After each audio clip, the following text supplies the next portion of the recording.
ஆனால் ஓடியா போயிடுவோம். முந்தினமுள்ள பந்திக்கு சொல்லுங்க. ஏதாவது இந்த படத்தில் எங்களை மாதிரி யூடியூப் ரிவ்யூவர்ஸை சாட்டையால் அடிக்கிறீங்களா, சப்போர்ட் பண்ணுறீங்களா? அது ரெண்டுமே இருக்குது. அதாவது வந்துட்டு ரெண்டு பேருக்குமே ஈக்குவலாக தான் ஆனந்த் பண்ணியிருக்காங்க. ஆக்சுவலாக வந்துட்டு ஒரு ரிவ்யூவர்னால் எப்படி இருக்கணும் அப்படின்றதும் இந்த படத்தில் இருக்குது.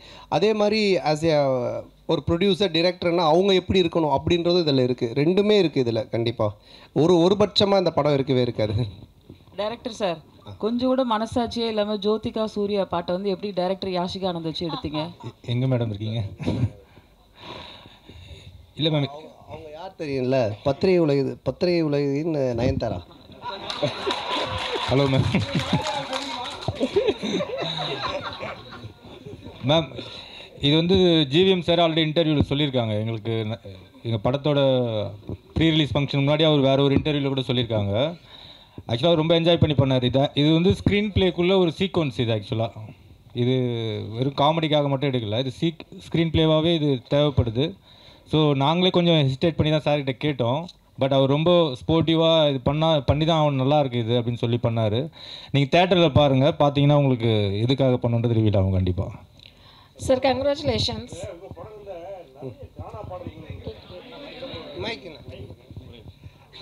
உங்கள் படங்களில் நிறைய கானா பாடல்களுக்கு முக்கியத்துவம் கொடுக்குறீங்க. அதுக்கு என்ன காரணம்? அதுக்கு இந்த ஹீரோக்களில் நீங்கள் ஹீரோவாக ஆகிட்டீங்க. அந்த மாதிரி இந்த இன்ட்ரோடக்ஷன் சாங்ஸு அந்த மாதிரிலாம் நீங்கள் இம்பார்ட்டன்ஸ் கொடுக்காம மெயினாக கானா பாடலுக்கு முக்கியத்துவம் கொடுக்குறதுக்கு என்ன காரணம்? இல்லை தம்பி டைரக்டரும் அதுக்கு ஒரு முக்கிய காரணம். இவர் வந்து ராயபுரம், ஆனால் சொந்த ஊர் திருநெல்வேலி. அதனால தான் பைல்வான் ரங்கநாதன் நடிக்க வச்சிருக்கான் படத்தில், அவங்க ஊருக்காரங்க அப்படின்னு சொல்லிட்டு. ஸோ அது மாதிரி அவங்க ராயபுரம். ஸோ இதுக்கு முன்னாடி நான் பண்ண கானா படம் பார்த்தீங்கன்னா ஜான்சன், அவன் வந்துட்டு வியாசார்பாடி. ஸோ இவங்க எல்லாருமே இன்புட்ஸ் கொடுக்கறதா, என்னோட இன்புட்ஸ்னு கிடையாது. ஸோ அவங்க என்ன சொல்கிறாங்களோ அதை நம்ம கேட்டு பண்ணுறது தானே. அந்த பாரிஸ் அதுதான் அதிலோட ஃபுல்லாக கானா படம். ஆமாம், அந்த டைரக்டர் வந்துட்டு வியாசார்பாடி. ஸோ இவர் ராயபுரம். இன்னும் நான் வந்துட்டு இது மின்ட்டு தாண்டவே இல்லை. சந்தானம் சார் ஒரு நிமிஷம். மணி சார், எப்போதுமே எல்லாருமே நிறைய வசூல் வரணும், திருப்பதியிலவே வந்து நம்ம வந்து சாமி கும்பிடணும் அப்படிம்பாங்க. இந்த படத்தில் நீங்கள் திருப்பதி கோவிந்தாவை கிண்டல் பண்ணியிருக்கீங்கன்னு சேலத்தில் வந்து நிறைய வக்கீல்கள் வந்து புகார் கொடுத்துருக்காங்க. அந்த கோவிந்தா பாட்டு வந்து உண்மையிலே கடவுளை கிண்டல் பண்ணியிருக்கதா, அவங்களுக்கு என்ன பதில்? அதானே, இல்லை அது வந்து கிண்டல் கிடையாது. அதாவது நிறைய பேர் நிறைய விஷயங்கள் சொல்லுவாங்க, ஓகேங்களா. இப்போ பார்க்குறவங்க எல்லாரும் அவங்களோட சஜஷன் சொல்லுவாங்க, இது சரியில்லை, அது மாற்றணும், இது பண்ணணுன்ட்டு. பட் அது எல்லாத்தையும் நம்ம எடுத்துக்க முடியாது, அப்படி வாழவும் முடியாது. கோர்ட் என்ன சொல்லுது, அப்புறம் சென்சார் சர்டிஃபிகேட், அவங்க சில ரூல்ஸ் அண்ட் ரெகுலேஷன்ஸ் வச்சுருக்காங்க. அவங்க சொல்கிறது மட்டும்தான் தமிழ் சினிமாவில் பண்ண முடியும்.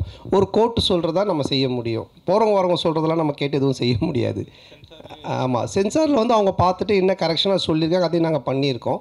ஸோ அதனால் கரெக்டான ஒரு விஷயம்னா அது ஒன்று சட்டம், கோர்ட், இல்லைன்னா சினிமாவுக்கு சென்சார். இதை தவிர போகிறவங்க வரவங்களாம் சொல்கிறாங்க, நம்ம என்ன பண்ண முடியும், அது அவங்களுடைய கருத்து. சந்தானம். ஆமாம், அதில் நீங்கள் இப்போ பார்த்தீங்க அந்த பாட்டில் வந்துட்டு அந்த பாட்டு வரும், நடுவில் இவனோட கேரக்டரை பற்றி வரும். ஆனால் இதுக்கும் அந்த பாட்டுக்கும் சம்மந்தம் இருக்காது. இப்போ நம்ம பெருமாளை பற்றியோ இல்லை கோவிந்தாவை பற்றியோ நம்ம கிண்டலாக பண்ணி தான் சொல்லலாம். அது எனக்கு வந்து நான் வந்து திருப்பதிக்கு போய் இப்போ இந்த ரிலீஸ் பண்ணி கூட நாங்கள் போகிறோம். நாங்கள் வந்து வருஷம் எல்லா படத்துக்குமே நானும் ஆனந்தும் கீழே இருந்து மேலே நடந்தே போவோம். இப்போ இந்த தடவையும் போகிறோம். நான் பெருமாளுடைய பக்தர், எனக்கு பெருமாள் ரிலீஸ் பண்ணி நான் போய் வேண்டிப்பேன். அவருடைய பாட்டு ஃபஸ்ட்டு வரணுன்றது என்னுடைய ஒரு ஆசையாக இருந்துச்சு. அதை தான் நம்ம வச்சுருக்கோமே தவிர. ரெண்டாவது உங்களுக்கு தெரியும், நான் வந்துட்டு கடவுள் நம்பிக்கை உடையவன். இன்றைக்கி டிஷர்ட் கரு போட்டுக்கிறனால கேட்குறீங்களா? ஸோ அதனால் நான் வந்து கடவுளை கிண்டல் பண்ணியோ கடவுள் இது பண்ணலாம் இது பண்ணவே மாட்டேன். அது உங்கள் எல்லாருக்குமே தெரிஞ்ச விஷயம். அதனால் அது வந்து என்னுடைய மன திருப்திக்காக வச்சது, அதுவும் சரியான முறையில் இருக்குது. சந்தானம் சார், சந்தானம், நீங்கள் தமிழ் படைப்பாளி, பாட்டாளி, நல்ல தமிழ் பேர் வச்சிருக்கலாமே. இதுக்கான ஆக்சுவலாக வந்துட்டு இது தில்லுக்கு துட்டு 1லேருந்து ஆரம்பித்த சீக்வல்னு. இது தில்லுக்கு துட்டு 1, தில்லுக்கு துட்டு 2, அதுக்கப்புறம் டிடி ரிட்டர்ன்ஸ். ஸோ இப்படி எல்லாமே அதில் வந்ததுனால அதனுடைய சாயல் இருந்தால் ஈஸியாக ஆடியன்ஸ் கொஞ்சம் ரீச் ஆகும் அப்படின்றதுக்காக தானே தவிர, இல்லைனா நீங்கள் சொன்ன மாதிரி இப்போ நம்ம நல்ல ஒரு தமிழ் பேர் இதுக்கப்புறம் வைக்கலான்னு. சந்தானம் சார், உங்களுக்கு சொல்லுங்கள். இப்போது ஒரு வாரமாக வந்து எல்லையில் வந்து பதற்றம் இருக்குது, எதிர்பாராத பல நிகழ்வுகள் நடந்திருக்கு. இந்த நிகழ்வுகளால் சில படங்கள் ரிலீஸ் ஆன படங்களை வந்து நிறுத்திட்டு தே புஷ் டேட்ஸ் ஆல்சோ. பலர் வந்து ரிலீஸ் பண்ணலான்றதை வந்து புஷ் பண்ணுறதுக்கான முயற்சி எடுத்திருக்காங்க. உங்களுக்கு அந்த மாதிரி ஏதாவது அன்சர்டனிட்டிஸ் இருந்ததா? போன வாரம் ஏதாவது மாற்றுதல் பிளான் பண்ணியிருந்தீங்களா? என்ன? ஆமாம், நிச்சயமாக இருந்துச்சு. அது நான் ப்ரொடியூசர் ஆர்யாட்டையும் நான் வந்து டிஸ்கஸ் பண்ணோம். ஆர்யாவும் பேசிகிட்டு இருந்தாங்க. ஆனால் அதுக்கப்புறம் அது நல்ல முறையில் கடவுள் அருளால் சுமூகமாக அது இப்போ முடிஞ்சு ட்ரம்ப் அந்த ஒரு ட்வீட் பண்ணதுக்கப்புறமா அவர் சொன்னதுக்கப்புறமா இப்போது சால்வ் ஆனதுனால சரி ஓகே அகைன் நம்ம வந்துட்டு ப்ரொசீட் பண்ணலாம் அப்படின்ற ஸ்டெப் தான் எடுத்திருக்கோம். மேபி பதட்டமாக இருக்குது, இன்னும் மோசமாக போயிட்டுருக்குன்னா நிச்சயமாக நாங்களும் அதை இது எல்லாத்தையுமே ஸ்டாப் பண்ணலான்னு அவர்கிட்டே சொன்னோம். நிக்கில் முருகன்கிட்டே நாங்கள் என்ன சொன்னோம்னா, இல்லை சார் நம்ம ப்ரெஸ் இதெல்லாம் ஸ்டாப் பண்ணிடலாமே இன்னும். அப்புறம் மார்னிங் அந்த ஒரு நியூஸ் பார்த்துட்டு தான் அதுக்கப்புறம் சரி நம்ம ப்ரொசீட் பண்ணலான்னு பண்ணோம். சார் ஒரு நிமிஷம் கார்த்தி ஒரு நிமிஷம். அவங்க கேட்டுட்டு இருக்காங்க, அது பதில் சொல்லி முடியட்டும். அப்புறம் நீங்க கேளுங்க, மைக் வாங்கிட்டு கேளுங்க. கொஞ்சம் வெயிட் பண்ணுங்க கார்த்தி. இல்ல அவங்க கேட்டுட்டு இருக்காங்க. இல்ல ஒரு நிமிஷம், அவங்க மைக்கில் கேளுங்க. உங்களை கேட்க வேணாம்னு சொல்ல. ஒரு நிமிஷம் பாலா, கேட்க வேணாம்னு சொல்லல. அவங்க வந்து வீடியோ ரெக்கார்ட் பண்ணுன்றாங்க. அதுக்கு தான் மைக் ஒருத்தர் கொடுத்தது. பந்திக்கு முந்திக்கணும்னு நீங்க தான் ஃபர்ஸ்ட் மைக் வாங்குனீங்க. இப்போ மைக் அவங்க கேட்க போறாங்க. அவங்க கேட்டு முடிச்சு கேட்க போறாங்க. உங்களுக்கு ஒரு நிமிஷம். அப்ப மைக் கேளுங்க, மைக் வாங்கிட்டு கேளுங்க. அப்ப மைக் வாங்கிட்டு கேளுங்க. நீங்க என்ன கேளுங்க, அவங்களுக்கு கேட்க கூடாது, என்ன கேட்கணும். நீங்க என்ன கேளுங்க, மைக் என்ன கேளுங்க, நான் கொடுக்குறேன் உங்களுக்கு. கேளுங்க. இல்ல கேளுங்க. கேட்க வேணாம்னு சொல்லவே இல்லையே. கேட்க வேணாம்னு சொல்லவே இல்லையே. மைக்க வாங்கிட்டு கேளுங்கன்ற அவ்வளவுதான். 31 வருஷமா உங்களோட சேர்ந்து பத்திரிகையாளனா இருக்கேன். கேள்வி கேட்க நீங்க கத்து தரீங்களா? நான் கத்து கொடுக்கலங்க. கேள்வி கேளுங்க, மைக்க வாங்கிட்டு கேளுங்கன்றோம். சார் கார்த்திக் சார், நீங்க வாங்க கேளுங்க. இதுக்கு ரிலேட்டடா அந்த அம்மாட்ட கேட்டா நான் தான் உங்களுக்கு அதான் கேளுங்க விடுங்க சொல்லுங்க. அந்த மிலிட்டரி வீரர்களுக்கு நன்றி தெரிவிக்கிற விதமா தான் 2 பேரும் மிலிட்டரி கெட்டப்ல வந்திருக்கீங்களா? அவர் எவ்வளவு காமெடியா ஜாலியா கேட்கிறாரு. இல்ல ஆக்சுவலா வந்து அவர் அந்த படம் அந்த மாதிரி அது என்னன்னு தெரியல எனக்கு, அவர் வச்சிட்டு இருக்காரு. நான் இந்த படத்தோட கண்டினியூஷனுக்காக அந்த மாதிரி கட் பண்ணியிருக்கேன். சார் கேமியோ ரோல் யாரும் பண்றீங்களா? இல்ல இப்போதைக்கு அந்த ஐடியா இல்லை. அப்படியே இருந்தாலும் இப்போ சொல்ல மாட்டோம் இல்லைங்களா? இல்ல இந்த படத்துல யாரும் இருக்காங்களா? இந்த படத்தில் அதான் அது இப்போ சொல்ல முடியாது. அப்படியே இருந்தாலும் ஏன்னா படத்தில் ஒரு சர்ப்ரைஸ் எலமெண்ட் தானே அது இருக்கும். ஆனால் அப்படின்னு எதுவும் இல்லை. அப்படி இருந்தாலும் சொல்ல மாட்டோம். டைரக்டர் சார், டைரக்டர் சார், இன்னொரு மைக் கொடுமா. போஸ்டரில் ஹீரோயினையும் கஸ்தூரி மேடத்தையும் காணாம என்ன காரணம்? இன்னைக்கு இது நிறைய போஸ்டர் டிசைன்ஸ் பண்ணோம் சார். ஸோ இதில் இன்னைக்கு 15th வந்துடும் சார் கஸ்தூரி மேடம் போஸ்டர். அவருக்கு பிரச்சனை அவருக்கு. டைரக்டர் அண்ட் சந்தானம் சார், இந்த படத்தில் வந்து பார்த்தீங்கன்னா போகிற போக்கில் நெல்சன் சாரையும் கலாச்சிட்டாரு. அப்படியே காக்கா அந்த இது சீனியும் எடுத்திருக்கீங்க. ஸோ இது ரெண்டுமே ஒத்துக்கிட்டாங்களா? அதே போல் இந்த படம் முடிஞ்ச உடனே சந்தானம் சார் இந்த படத்துக்கு ரிவ்யூ பண்ணுவாரா?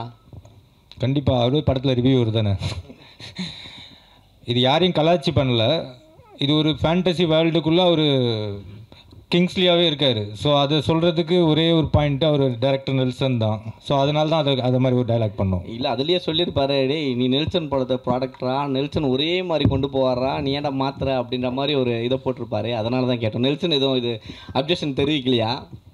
இல்லை இப்போ என்னென்னா ஒரு டேரக்டருக்குன்னு ஒரு ஸ்டைல் இருக்குது ஓகேங்களா. இப்போ வந்துட்டு இவர் படம்னா இந்த மாதிரி இருக்கும் அப்படின்ட்டு. ஸோ ஆனந்த் படம் அப்படின்னாலே நிறைய கொஞ்சம் கிண்டல் அந்த ஒரு சட்டையர் அண்ட் ஸ்பூஃப் இருக்கும். சில படத்தோடைய ரெஃபரன்ஸை வச்சு அவர் கிண்டல் அடிப்பார். அப்புறம் சில பேரோட கேரக்டர்ஸ் வச்சு பண்ணுவார்.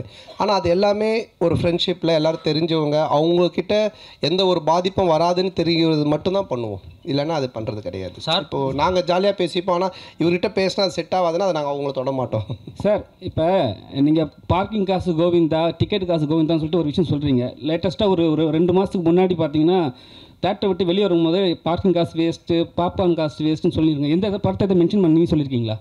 இல்லை எந்த படத்தையும் மென்ஷன் பண்ணல. ஆடியன்ஸு மக்கள் டெய்லி என்ன பேசுகிறாங்க, டே டு டே அவங்க என்ன கரண்ட் சுச்சுவேஷனில் இருக்காங்கன்றதை பார்த்துட்டு அதை எடுத்து நம்ம படத்தில் வைக்கிறோம். எப்பவுமே படம் அதுதானே, என்ன நடக்குதோ அதை நம்ம எடுத்து அது சினிமாவாக காட்டும்போது நல்ல ரீச் கிடைக்கும். ஆர்யா ப்ரொடியூசர் நல்ல சம்பளம் கரெக்டாக கொடுத்துட்டாரா? ஆர்யா கிட்ட கேட்குறீங்களா? சந்தானம் சாருக்கு சம்பளம் கேட்டது கொடுத்துட்டாரா? நான் கேட்டதை விட அதிகமாகவே கொடுத்துட்டாரு. அதாவது வந்துட்டு என்ன சொல்கிறது, நான் சொன்னேன் இல்லைங்களா, நாட் ஓன்லி இந்த படத்தோடைய சம்பளன்றது இல்லாமல் என்னுடைய என்ன உனக்கு தேவை, எங்கேயும் போய் டக்குன்னு ஒரு அட்வான்ஸ் எடுத்துகிட்டு வராங்கன்னு சொல்லிட்டு கை நீட்டாத, எங்கேயும் வாங்காத, நீ வந்து 1 year ஃப்ரீயாக வேலை செய்யினாங்க. அதான் நான் சொன்னேன், வீட்டை விட இடிச்சாங்க, புது வீடே இப்போ கட்டியிருக்கேன். எல்லாம் காரணம் ஆர்யா பவன் தான் சார். இந்த படத்தில் ஆனால் சந்தான இந்த படத்தில் பார்த்தீங்கன்னா கவுண்டமணி சார் தான் ஒரு படங்கள்லாம் பார்த்தீங்கன்னா பேர் வைப்பார். கொயகா கச்சா மூஞ்சி, அனில் மூஞ்சி, அந்த மாதிரிலாம்.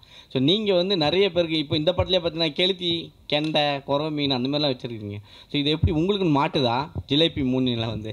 இல்லையே, நான் இதில் யாருக்கும் பேர் வைக்கலையே. பாட்டு எழுதும் போது அந்த கெளுத்தி என்ன அது பண்ணுது? அவருடைய பேரே கெளுத்தி தான். ஒரிஜினல் நேமே கெளுத்தி. ஒரிஜினல் பேரே கெளுத்தி தான்.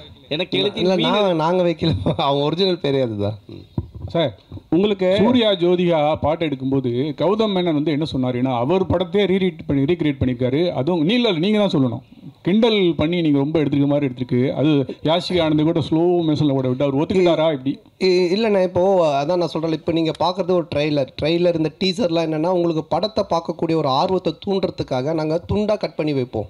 அவருடைய முன் கதை என்ன பின் கதை எதுவுமே தெரியாது. அப்போ அதை பார்க்கும்போது உங்களுக்கு ஒரு ஒரு என்ன சொல்கிறது, இது என்னவா இருக்கும், இது என்ன அப்படின்னு ஒரு கொஸ்டின் கேட்கலாம். அந்த ஒரு வைரலுக்காக தான் அதை பண்ணுறோம். பட் படமாக நீங்கள் பார்த்துட்டானுங்க அது ரொம்ப கிளியர் பிக்சரில் கரெக்டாக வரும். 1000 தான் சொல்லுங்கள். அந்த பாட்டை பார்க்கும்போது சூர்யா ஜோதியாவுக்கும் வராதா, சூர்யா ரசிகர்களுக்கும் வராதா? நீங்கள் எவ்வளோ கிண்டல் பண்ணியிருக்கீங்க? இல்லை, இது கிண்டலாகவே வராதுண்ணே. இப்போ என்னென்னா அவர் அந்த படத்தோடைய இயக்குனர், அவர் அதை பண்ணுறாரு. அது ஏன் பண்ணுறாரு, அதுக்கு ஒரு காரணம் இருக்குது. அந்த காரணத்தை சொல்லும்போது கண்டிப்பாக தப்பாக இருக்காது. நிறைய படத்தில் நிறைய ரெஃபரன்ஸ் வைக்கிறாங்க. அது கரெக்டாக அந்த கதையோட ஒத்து வந்தால் ஓகே. திடீர்னு துண்டா சும்மா வெறுப்பேற்றதாக வச்சோன்னா தப்பாக இருக்கும். அண்ணா, உங்களுக்கு வந்து ஆர்யாவை ரொம்ப பிடிக்கும். இப்போ ப்ரொடியூசராக நல்லா பிடிச்சிருக்கா, நண்பராக பிடிச்சிருக்கா? ஆர்யாவையா?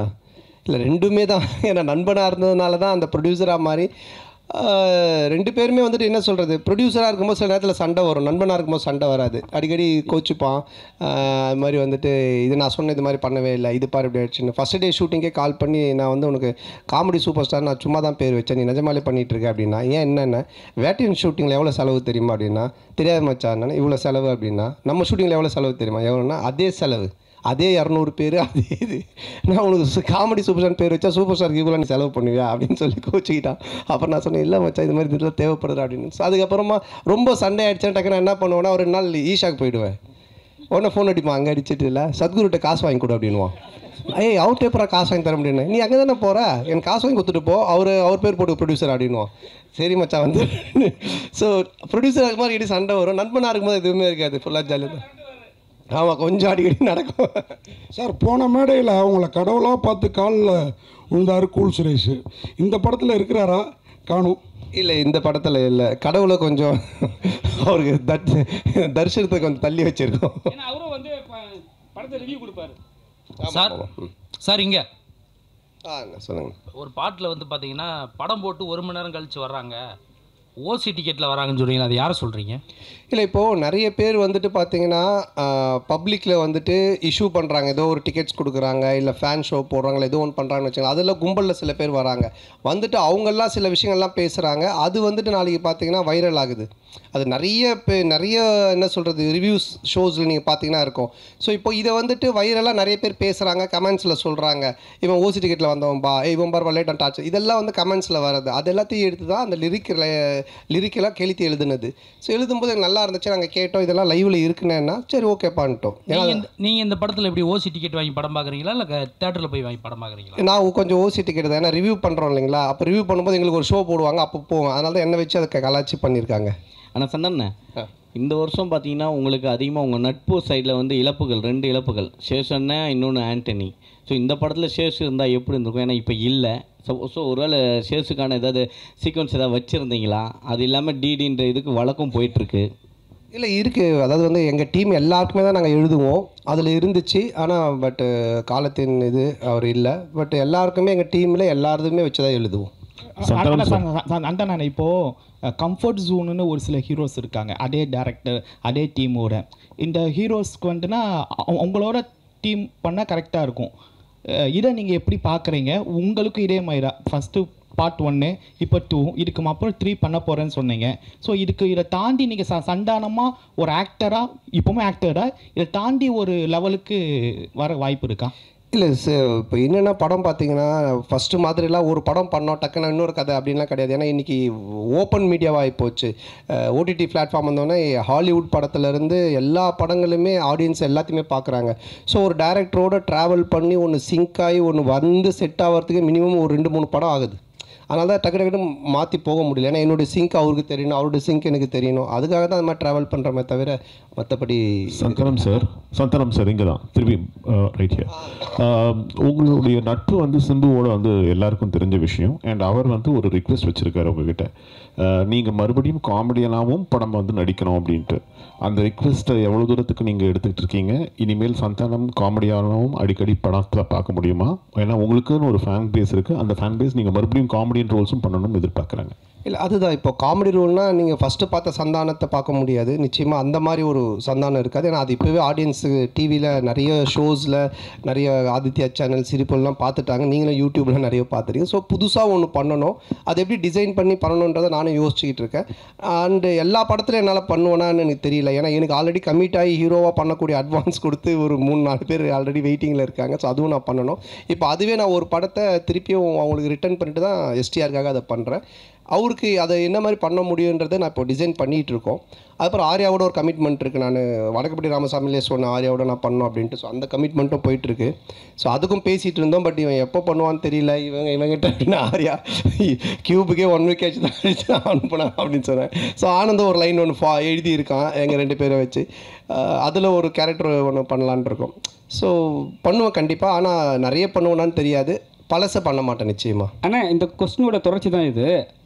சிம்பு சார் சொன்னார் தமிழ் சினிமாவில் காமெடி நடிகர்கள் குறைஞ்சிட்டாங்க, காமெடியும் கம்மியாகிடுச்சுன்னு சொல்கிறாங்க. அது எப்படி நீங்கள் பார்க்குறீங்க?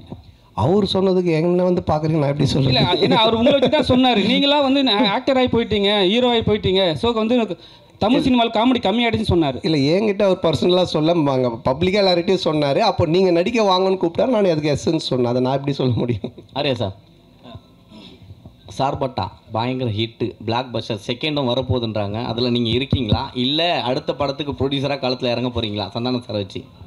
இல்லை, இப்போ சார்பட்டா வந்து ஆகஸ்ட்லேருந்து ஷூட்டிங், இப்போ பார்ட் 2. இப்போ வந்து வேட்டுவோம் ரஞ்சித் சார் அந்த படம் ஷூட்டிங் போயிட்டுருக்கு. ஸோ கண்டிப்பாக அது ஆகஸ்ட்லேருந்து பார்ட் 2 ஸ்டார்ட் பண்ணுறோம். சார் நீங்கள் ப்ரொடியூஸ் பண்ணதுக்கப்புறம் சந்தானம் சார் நீங்கள் சொன்ன மாதிரி கேட்க ஆரம்பிச்சாரா, இல்லை அவர் சொல்கிறது நீங்கள் கேட்க ஆரம்பிச்சிங்களா? ஏன்னா பாட்லேயே சொல்லியிருப்பாரு. இந்த படம் பொறுத்த வரைக்கும் என்ன, ப்ரொடியூசர்னு பேர் தான், பண்ணதெல்லாம் இவர் தான். ஏன்னா அதை நான் சொன்னல, ஃபஸ்ட் டே ஷூட்டிங் போய் அந்த செலவு லிஸ்ட் எடுத்து பார்த்தேன். டேய், உண்மையான கப்பலில் ஷூட் பண்ணாலும் இவ்வளோ செலவாகுதுடா அப்படின்னு சொன்னேன். பட் நான் அதாவது சொன்ன மாதிரி இந்த படம் அப்படி எடுத்திருந்தா தான், இப்போ நீங்கள் அந்த குவாலிட்டியாக எடுத்திருந்தா தான் அது அதோட அவுட்புட்டு அது தேவைப்பட்டது. பட் அது வந்து எவ்வளோ பெஸ்ட்டாக, எவ்வளோ எஃபிஷியண்ட்டாக ப்ரொடக்ஷன் சைட்லேருந்து எவ்வளோ கம்மியாக நம்ம பண்ண முடியுமோ, அது வந்து கம்மின்னா வேஸ்டேஜ் இல்லாமல் எங்களால் எங்களோட எக்ஸ்பீரியன்ஸ் டீமை வச்சு அது மேக்ஸிமம் வேஸ்டேஜ் கட் பண்ணி அது பெஸ்ட்டாக பண்ண முடிய அளவுக்கு பண்ணியிருக்கோம். பட் எதுவுமே நான் கண்ட்ரோல் பண்ணது, நான் ஒன்றே ஒன்று தான் அவர்கிட்ட சொன்னேன், எது தேவையோ பண்ணு, கண்டிப்பாக பண்ணாமல் இருக்காத. ஸோ அப்படி தான் இது பண்ணது. பட் ஃபுல்லாக பண்ணது அவர் தான்.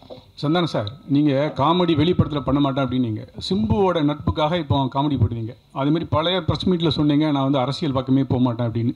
இப்போ அவங்க நண்பர் உதயநிதி சார் வந்து பார்த்தாவா எனக்கு ஹெல்ப் பண்ணு அப்படின்னு அடுத்த மே மாதம் கூப்பிட்டாருன்னா சிம்பு மாதிரி அந்த கொள்கையை மாற்றி ஏதாவது பிரச்சாரத்துக்காவது போகிறதுக்கு ஐடியா இருக்கா? சரி, அரசியலை பொறுத்த வரைக்கும் சார், யார் கூப்பிட்டாலும் யார் இது பண்ணாலுமே ஒரு விஷயம் தான் நான் வந்து தெளிவாக சொல்கிறது என்னென்னா, நீங்கள் உழைச்சா உங்களுக்கு சாப்பாடு, நான் உழைச்சா எனக்கு சாப்பாடு, இதை தவிர வேறு எதுவுமே கிடையாது. பட் நட்பு ரீதியாக சில விஷயங்கள் இருக்குது, இதெல்லாம் பண்ண முடியும், இதெல்லாம் பண்ண முடியாது. இப்போ நான் சிம்பு சார் எஸ்டிஆரில் என்ன கூப்பிட்டாலும் இப்போ அவர் வந்து சந்தானத்துக்கு கம்ஃபர்டபுளாக என்ன காமெடி பண்ண முடியும், அவருக்கு என்ன செய்ய முடியும் கேரக்டரா அப்படின்ற அந்த ஃப்ரீடம் எனக்கு கொடுத்துருக்காரு. அதையே அதையே பண்ணணும் அப்படின்னு அவர் என்ன ஃபோர்ஸ் பண்ணல, இல்லை அந்த மாதிரி ஒன்று சொல்லலை. அது மாதிரி உதய் சார் கூப்பிட்டாலும் அதுக்குன்னு சில எனக்கு இந்த கம்ஃபர்டபுள் ஓகே, இதை நான் பண்ண முடியும், நான் வந்து சொல்ல முடியும், இதெல்லாம் எனக்கு ஓகேனா நான் நிச்சயமாக போய் பண்ணுவேன். சார் சந்தானம் சார், அடுத்த வாரம் பார்த்தீங்கன்னா நீங்கள் நடித்த படம், சூரி நடித்த படம், யோகி பாபு நடித்த படம், உங்களுக்குள்ளாரே ஒரு போட்டி வந்துடுச்சு. அது எப்படி பார்க்க? ஏன் மற்ற இன்னொருத்தர் விட்டுட்டிங்களே, டாம் க்ரூஸ், மிஷன் இம்பாசிபிள் அவரே சேர்த்துக்குங்க. ஏன் ஹாலிவுட்டுங்களை விட்டுட்டீங்க? அப்புறம் ஃபைனல் டெஸ்டினேஷன் அந்த ஹீரோ பேர் என்ன, ஹீரோயின் பேர் என்ன, பேர் தெரியல, அவங்களே சேர்த்துங்க. 5 பேர். நான் தமிழ்நாட்டை விட்டு தான் அதனால் தெரியல. ஸோ அதனால் எல்லோரையும் சேர்த்துங்க, மொத்தமாக எல்லோரும் காம்படிஷன்னால எத்தனை படம் வந்தாலும் ஓடும் சார், நல்லா இருந்துச்சுன்னா. சார் ஆரியா சார், நீங்கள் இதில் ப்ரொடியூசராக மட்டும் ரோல் பண்ணுறீங்களா, இல்லை ஏதாவது ஒரு சின்ன கேமியோ ரோல்? இல்லை சார், இல்லை சார், ஒன்லி ப்ரொடியூசர் ரோல் மட்டும்தான். ஆனால் சந்தானண்ணே, என்னதான் படம் கஷ்டப்பட்டு எடுத்தாலும் ரிவ்யூவர் வந்துட்டு முதல் நாளே கிளியும் கிழிச்சு தொங்க விடுவாங்க. இதை எப்படி பார்க்குறீங்க? ஏன்னா ரொம்ப கஷ்டப்பட்டு தான் எடுக்கிறோம் எல்லாருமே. ஸோ ஏதாவது மிஸ்டேக் வரும். இல்லை, அதை பார்க்கறத விட உங்கள் 2 பேர் தான் நான் பார்க்குறேன். மாற்றி ஏதாவது ஒரு பிரச்சனை பண்ணுன்ட்டு இந்த அன்னிக்கேள்வி இப்போ இந்த அன்னிக்கேள்வி 2 பேர் பண்ணுறத நான் நல்லா பார்த்துக்கிட்டு இருக்கேன். சரி, அப்படிலாம் கிடையாது. நல்ல படம் வந்தால் நல்லா இருக்குன்னு தான் சொல்கிறாங்க. ஓகேங்களா? ஸோ வந்துட்டு இப்போ இவர் ப்ளூ சட்டை மாறனே பார்த்தீங்கன்னா எல்லா படத்தையும் அவர் கழுவி ஊற்றுறது இல்லை. நல்ல படத்தை நல்லா இருக்குன்னு தான் சொல்கிறாரு அவர். இந்த மாதிரி எல்லாம் நிறைய ரிவ்யூஸ் வந்து நல்லா இருக்கிற படத்தை நல்லா இருக்குன்னு சொல்கிறாங்க. அதனால் இது நல்லா இருந்துச்சுன்னா நல்லா இருக்குன்னு சொல்ல போகிறாங்க. அவ்வளோதான். தப்பு இருந்துச்சுன்னா நாங்கள் பார்த்துட்டு இது தப்பாக இருந்தால் உண்மையிலேயே நாங்கள் திருத்திக்க பார்ப்போம். தப்பு இல்லைன்னா அவர் சரி அவர் ஏதோ சொல்கிறான்னு சொல்லிட்டு போவோம். அவ்வளோதான். ஆனந்த் சார், தொடர்ந்து சந்தான சாருக்கே ஸ்கிரிப்ட் பண்ணிட்டு வந்துருக்கீங்க செகண்டு. அடுத்ததும் சந்தான சாருக்கே தான் லைன் சொல்லியிருக்கீங்கன்னு சொல்கிறாங்க. அடுத்து வெளியே வரதுக்கான வாய்ப்பு இருக்குமா? வேறு ஹீரோக்களுக்கு பண்ணுறதுக்கான வாய்ப்புகள்? இல்லை, கண்டிப்பாக பண்ணணும். அப்படி தான். அதுதான் ஃபஸ்ட்டு ஆர்யா சார் வச்சு ஒரு ரிஹர்சல் பார்க்கலான்னு.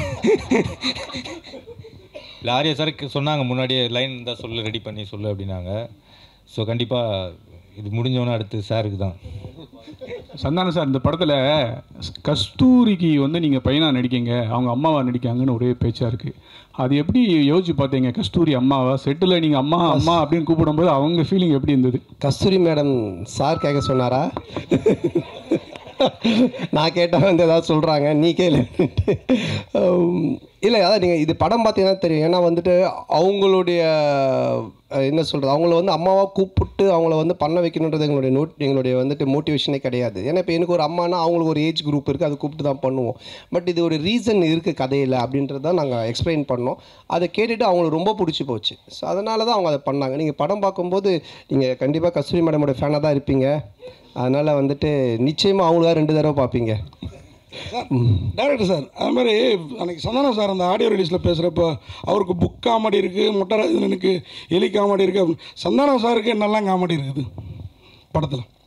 சந்தானம் சார் தான் இந்த காமெடியோட ஃப்ளோவே டேக் ஓவர் பண்ணுறவர். டோட்டலாக உங்களுக்கு ஓப்பனிங் படம் ஆரம்பித்ததுலேருந்து இந்த படத்தில் தான் சொன்னேன், ஓஜி சாண்டா ரிட்டர்ன்ஸ்ன்ற மாதிரி. ஏன்னா ஓவரால் இந்த படத்தையே கேரி ஓவர் பண்ணுறது சந்தானம் சார் தான். அவரோட ஸ்க்ரீன் ப்ரெசன்ஸ்லேருந்து அவரோட லுக்கு, அவரோட பாடி லாங்குவேஜ் ரொம்ப ஃப்ரெஷ்ஷாக இருக்கும். உங்களுக்கு பார்க்கும் போது ஆடியன்ஸுக்கும் சரி, எனக்கு அதான் எப்பயுமே சொல்லுவேன், எனக்கு ரொம்ப பிடிச்சது பார்த்தா காட்டுப்பூச்சி அந்த மாதிரி கேரக்டர்ஸ் பண்ணணுன்னு. ஸோ அதை பிரேக் பண்ணுவோம் இந்த கிசா 47. கண்டிப்பாக என்ஜாய் பண்ணுவீங்க சார். சந்தானம் சார், இந்த டிடி பிரச்சனை உங்களை விட்டு போகவே மாட்டுது. இந்த டிடி பிரச்சனைக்கு ஏதாவது தீர்வு இருக்கா? ஏன்னா உங்களுக்குள்ளேயே தான் நடந்துகிட்ருக்குன்னு ஒரு வார் போயிட்டுருக்கு அப்படின்றாங்க. இல்லை, அது வந்துட்டு என்ன சொல்கிறது, ஒரு படம் ரிலீஸ் ஆகும்போது இப்போ பல பிரச்சனைகள் வரும். இப்போ அண்ணன் கேட்டாங்க தெரியுங்களா, சாங்கை பற்றி, டிடியை பற்றி வரும், அதை பற்றி வரும், போஸ்டரை பற்றி வரும். இது வந்து யூஸ்வலாக சினிமா நம்ம பண்ணும்போது எல்லாமே வரும்.